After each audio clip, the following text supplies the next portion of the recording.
Students, तो स्वागत है आपका आज की शानदार क्लास में, जिसमें आज मैं आपको बताने वाला हूँ क्लास 10th जो साइंस का पेपर है। तो आपको यहाँ से किस प्रकार से सॉल्व करना है तथा आपने अगर अभी तक कोई पढ़ाई नहीं की है तो उसे किस प्रकार से यहाँ से देखना है तथा किस टॉपिक से कितने कितने क्वेश्चन यहाँ से पूछे गए वो भी यहाँ से मैं बताने वाला हूँ। तो आपको बिना इसके वीडियो को पूरा देखना है और वीडियो बने रहना है अंत तक। और चैनल को अभी तक सब्सक्राइब नहीं किया है तो चैनल को सब्सक्राइब भी कर लेना है। देख लेते हैं किस प्रकार से कौन से टॉपिक पूछे जाने हैं। तो रासायनिक जो पदार्थ है वहाँ से ये 20 नंबर का पूछा जाएगा। उसके बाद जैव जगत यानी बायोलॉजी से यहाँ से 20 नंबर का आएगा। अपवर्तन जो कि फिजिक्स का टॉपिक है यहाँ से 12 नंबर का। विद्युत धारा का चुंबकीय प्रभाव ये भी फिजिक्स का है, यहाँ से 13 नंबर का पूछा जाएगा।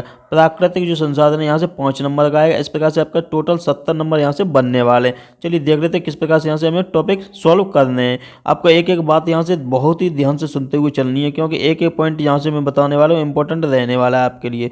तो देख लेते हैं यहाँ से। सबसे पहले हाई स्कूल विज्ञान की परीक्षा 29 फरवरी को होगी। यूपी बोर्ड ने पिछले साल ही हाई स्कूल विज्ञान के प्रश्न पत्र का पैटर्न बदल दिया था। 20 अंकों का बहुविकल्पी प्रश्न यानी कि जो मल्टीपल चॉइस क्वेश्चन है वो आपके यहाँ से रहने वाले हैं। उत्तर परीक्षार्थियों OMR सीट पर देने होंगे। ठीक है, OMR सीट होगी, उसमें आपको यहाँ से फिल करने होंगे ये आंसर। वो बहुत ही आसान आपके लिए रहने वाले हैं। किस प्रकार से रहेंगे वो भी बताने वाला हूँ। नेक्स्ट है विषय विशेषज्ञों ने छात्र छात्राओं को रसायन विज्ञान में समीकरण, भौतिक विज्ञान में न्यूमेरिकल और जीव विज्ञान में डायग्राम का खूब अभ्यास करने की सलाह दी है। यानी कि आपको रसायन विज्ञान में क्या करना है, जो समीकरण आते हैं वो सॉल्व करने हैं, और भौतिक विज्ञान में न्यूमेरिकल को सॉल्व करना है, और जीव विज्ञान में डायग्राम की अच्छे से प्रैक्टिस कर लेनी है। यदि ये तीनों अच्छे से तैयार हैं तो मेरिट में आने से कोई नहीं रोक सकता। यानी कि जो 90+ के जो आपका टारगेट रहेगा वो यहाँ से अचीव हो जाएगा। नेक्स्ट क्या है, 20 नंबर के बहुविकल्पीय प्रश्नों में से भौतिक विज्ञान और जीव विज्ञान के साथ साथ आने, यानी कि 7 नंबर का जीव विज्ञान से आएगा, 7 नंबर का फिजिक्स से यानी कि भौतिक विज्ञान से आएगा। उसके बाद बच्चे कितने, 6 नंबर। तो ये आपके रसायन विज्ञान से यहाँ से पूछे जाने। नेक्स्ट देख लेते हैं यहाँ से। नेक्स्ट क्या है, नेक्स्ट है यहाँ से रसायन विज्ञान के प्रश्नों में यदि रासायनिक समीकरण हो तो अवश्य दें। यानी कि अगर रसायन विज्ञान के जो क्वेश्चंस हैं उनमें अगर रासायनिक समीकरण दिया हुआ है, पूछा गया है, तो अवश्य लिखना है वहाँ पे। धावन सोडा, पीएच मान, प्लास्टर ऑफ पेरिस का निर्माण, रासायनिक अभिक्रियाएं तथा उनको संतुलित करना, धातु अधातु और धातु कर्म। यानी कि यहाँ से एक बार फिर से समझ लीजिए। यानी जो यहाँ पर लिखा हुआ है कि पीएच मान को आपको यहाँ से याद रखना है। पीएच मान की मैं वीडियो अगली बना दूंगा, वहाँ से देख लेनी है। नेक्स्ट है धावन सोडा। धावन सोडा का भी मैंने बता दिया था, सूत्र क्या है, Na2CO3 10H2। इस प्रकार से ये बता भी दिया था। ठीक है, धावन सोडा का हो गया। और प्लास्टर ऑफ पेरिस का भी आपको यहाँ से याद रखना है। ठीक है, इसका जो निर्माण और उसकी रासायनिक अभिक्रियाएं और उन्हें किस प्रकार से संतुलित करना, ये अच्छे से पढ़ लेने हैं। और धातु और धातु वाला जो चैप्टर है उसके अंतर भी आपको याद कर लेना है। ठीक है, धातु और अधातु में अंतर मैंने बताए थे, वो यहाँ से याद कर लेने हैं। नेक्स्ट यहाँ से क्या रहेगा, कार्बनिक यौगिक और उसका नामकरण, IUPAC। जो IUPAC नाम मैंने बताए थे, IUPAC, तो वो वाले यहाँ से एक बार रिपीट करके देख लेना है उनको। भौतिक विज्ञान में विद्युत धारा, दर्पण सूत्र, ओम का नियम, प्रतिरोध, ये यहाँ से टॉपिक इंपॉर्टेंट रहने वाले हैं, तो ये अच्छे से याद कर लेना है। ठीक है, तो यहाँ से क्या आएगा, ये संख्यात्मक प्रश्न आ सकते हैं यहाँ से, वो भी याद रखना है। नेक्स्ट टॉपिक रहेगा परावर्तन और अपवर्तन। अपवर्तन और परावर्तन दोनों यहाँ से अच्छे से देख लेना है। और फ्लेमिंग का दाएं हाथ का नियम और बाएं हाथ का, ये दोनों यहाँ से याद कर लेना है। और खास तौर पर यहाँ पर फ्लेमिंग का जो दाएं हाथ का नियम है वो याद कर लेना है। यहाँ पे जीव विज्ञान में पाचन तंत्र वाला पढ़ लेना। ठीक है, जो डाइजेस्टिव सिस्टम है वो अच्छे से देख लेना है एक बार। और श्वसन तंत्र वाला देख लेना है। और रंध्रों के खुलने और बंद होने की प्रक्रिया, यानी कि जो स्टेमेटा वाला जो टॉपिक है वो यहाँ से देख लेना। प्रकाश संश्लेषण वाला इंपॉर्टेंट यहाँ से रह सकता है आपके लिए। नेक्स्ट यहाँ से है उत्सर्जन तंत्र। उत्सर्जन तंत्र यानी किडनी वगैरह, वो भी अच्छे से देख लेना है। और किस प्रकार से यहाँ से यूरेटरी वगैरह, जो यूरेथ्रा वाला जो टॉपिक था, यूरिन वगैरह किस प्रकार से उसका उत्सर्जन होता है वो भी देख लेना। ठीक है, नर एवं मादा जनन तंत्र, ये दोनों इंपॉर्टेंट है, यहाँ से बार बार पूछा ही जाता है क्वेश्चन। ठीक है, और डायग्राम इनका इंपॉर्टेंट रहेगा यहाँ से। प्रतिवर्ती क्रिया जो आपकी थी रिफ्लेक्स एक्शन, उसका भी डायग्राम। और जो तंत्रिका कोशिका वाला मैंने जो डायग्राम बताया था वो भी इंपॉर्टेंट यहाँ से रहेगा। ठीक है, पुष्प के विभिन्न भाग और वंशागति के नियम, जो मेंडल ने 3 वंशागति के नियम दिए थे, ये तीनों यहाँ से इंपॉर्टेंट रहने वाले हैं। ठीक है, यानी पहला नियम यानी प्रभाविता का नियम, दूसरा पृथक्करण का नियम, तीसरा स्वतंत्र अपव्यवन का नियम। तीनों नियम मेंडल के याद रखने हैं। नेक्स्ट क्या है, एक एवं द्विसंकर क्रॉस, जो एक संकर क्रॉस और द्विसंकर क्रॉस मैंने बताया था, जीनोटाइप और फिनोटाइप, वो भी अच्छे से कर लेने हैं। और आदि में वस्तुनिष्ठ एवं वर्णनात्मक प्रश्न हल करें, यानी लास्ट में क्या करना है फिर हमें यहाँ से जो ऑब्जेक्टिव क्वेश्चन है वो तो सबसे पहले आपको लिख लेने हैं कॉपी पे, ठीक है। उसके बाद में अगर जैसे जैसे क्वेश्चन बढ़ते जाएं और याद आते जाए आपको, उस हिसाब से वहाँ पे फिल करते जाना है। और अंत में ये वर्णनात्मक जो क्वेश्चन हैं यानी कि वो यहाँ से सॉल्व करने हैं। अब हम देख लेते हैं महत्वपूर्ण जो जो पॉइंट हैं वो यहाँ से हम देख लेंगे, जो खास खास जो बातें हैं वो बताता हूँ मैं आपको।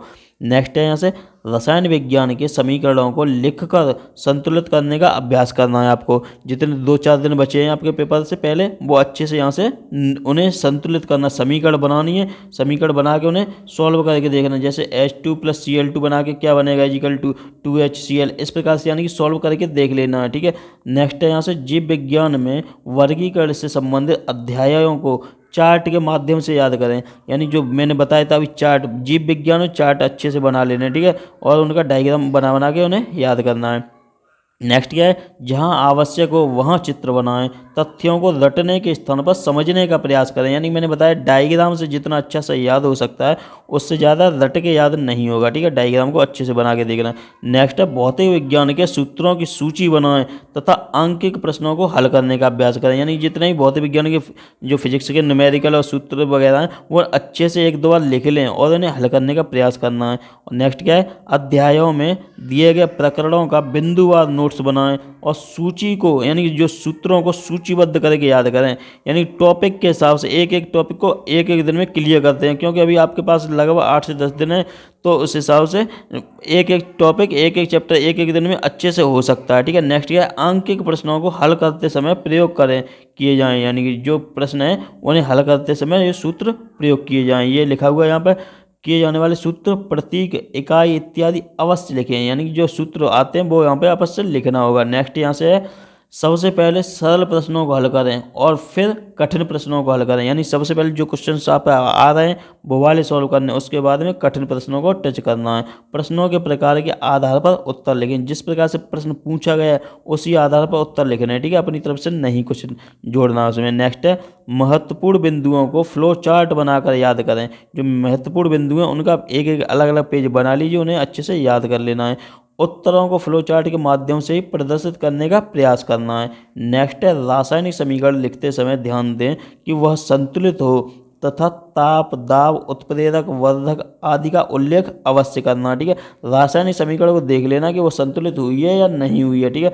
नेक्स्ट टॉपिक है यहाँ से, शीर्षकों को लिखने के लिए काले तथा नीले स्केच पेन का प्रयोग करना है, यानी जो हेडिंग अगर डालते हो आप तो उसे काले पेन से ही डालनी है, ठीक है, और बाद में उन्हें नीले पेन से लिखना है। चित्र बनाने तथा नामांकन के लिए रंगीन पेंसिल का प्रयोग करें, यानी जो चित्र वगैरह डायग्राम बनाओगे तो उसके लिए रंगीन पेंसिल का आपको प्रयोग करना है, ठीक है। अब हम देख लेते हैं विशेषज्ञ जो ये हैं तो उन्होंने क्या सलाह दी है आपके लिए।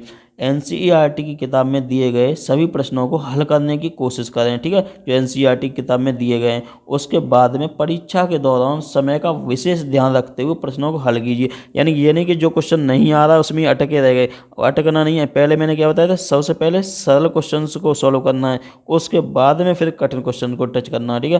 तथा चित्र पेंसिल से साफ सुथरा बनाएं, किसी भी पेंसिल को ज़्यादा समय न दें तथा जिस प्रश्न का उत्तर आता है उसे पहले हल करें। मैंने अभी बताया था जो क्वेश्चंस आपको आ रहा है वो वाला तो पहले सॉल्व कर लेना, ठीक है, उसके बाद में ही कोई जो नई क्वेश्चन आया वो बाद में हमें छूना है। इस प्रकार से आप अगर ये रणनीति बनाकर आप पेपर करेंगे तो आपको यहाँ से लगभग 90% की गारंटी देता हूँ कि यहाँ से आपके अच्छे मार्क आने की संभावना है, क्योंकि यहाँ पर विज्ञान में समीकरण, न्यूमेरिकल और डायग्राम इन सब से आपको अच्छे अंक मिलने वाले हैं। तो ये आपके लिए बहुत ही बढ़िया स्ट्रेटेजी मैंने बताई थी। अगर वीडियो पसंद आई यहाँ से लाइक कर देना, चैनल को सब्सक्राइब भी कर लेना और शेयर भी कर देना अपने मित्रों को, जिससे सभी को लाभ मिल सके। धन्यवाद।